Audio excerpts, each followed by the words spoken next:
আসসালামু আলাইকুম viewers, Sabinus কিচেনে তোমাদের স্বাগত জানাই। আজ সানডে স্পেশালি তোমাদের কাছে নিয়ে চলে এসেছি চিকেন চাউমিন রেসিপি। আশা করছি তোমাদের ভালো লাগবে। Yes.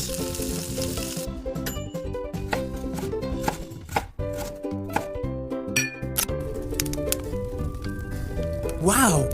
চুলাতে বেশি করে পানি বসিয়ে পরিমাণ মতো লবণ দিয়ে পানি ফুটে গেলে আমি এখানে 400 গ্রামের মতো চাউমিন আমি দিয়ে দিচ্ছি। দিয়ে এরপরে ভালো করে সেদ্ধ করে নেব।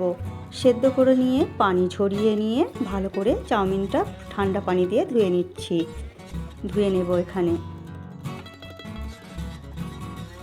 ধুয়ে নেওয়ার পরে কড়াইতে একটু বেশি করে তেল দিয়ে ধোঁয়া ওটা গরম করে নেব। তাতে একটা বড় সাইজের পেঁয়াজ কুচি করে দিয়ে হালকা লাল করে ভেজে নেব। এখানে আমি কড়া করে পেঁয়াজ ভাজবো না, হালকা করে ভেজে নেব। 1 চামচ আদা রসুন বাটা দিয়ে আবার আমি ভেজে নিচ্ছি। ভাজা হয়ে গেলে তাতে অল্প করে লবণ দিচ্ছি। এখানে আমি 200 গ্রামের মতো আমি বোনলেস চিকেন ছোট ছোট করে কেটে দিয়ে দিলাম। দিয়ে এরপর এর মধ্যে 1/2 চামচ হলুদ গুঁড়ো আর ঝালের জন্য কাঁচা লঙ্কা ফালি করে দিয়ে দিচ্ছি। দিয়ে এরপরে নেড়ে দিয়ে ঢেকে সেদ্ধ হতে দেব। পানিটা মাংস থেকে পানি বের হয়ে শুকিয়ে না যাওয়া পর্যন্ত ঢেকে রেখে দেবো। পানিটা শুকিয়ে গেলে এরপরে এর মধ্যে আমি কেটে রাখা সরু সরু করে কেটে রাখা গাজর ও ক্যাপসিকাম কষিয়ে দিয়ে দিচ্ছি। দিয়ে ঢেকে সেদ্ধ করে ভেজে নেব। দেখো ভেজে নিচ্ছি সেদ্ধ করে। যখন সেদ্ধ করে ভাজা হয়ে যাবে তখন এবারে 1 চামচ চিলি সস, 2 চামচ টমেটো সস, 1 চামচ সয়া সস দিয়ে দিচ্ছি। আরেকটা কথা, তোমরা চাইলেই সস নাও দিতে পারো। এই অবস্থাতেও চাউমিন দিয়ে ভেজে খেলেও খুবই ভালো লাগবে। এরপরে সসটা দিয়ে কিছুক্ষণ ভেজে নেব।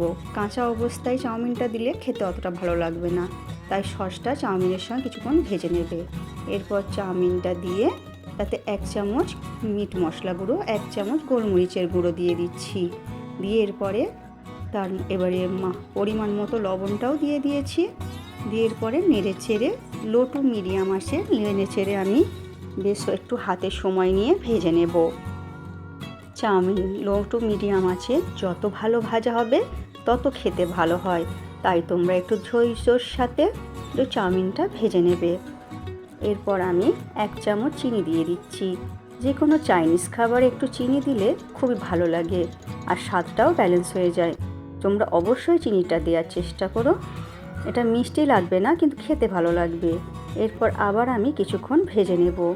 ভেজে এরপর তোমরা গরম গরম পরিবেশন করো সকালের জলখাবারে ও সন্ধ্যার স্ন্যাক্স হিসাবে। আমার রেসিপিটি ফেসবুক থেকে দেখলে ফলো করে দিও, ইউটিউব থেকে দেখলে সাবস্ক্রাইব করে পাশে থেকো। শেষ পর্যন্ত দেখার জন্য অনেক অনেক ধন্যবাদ।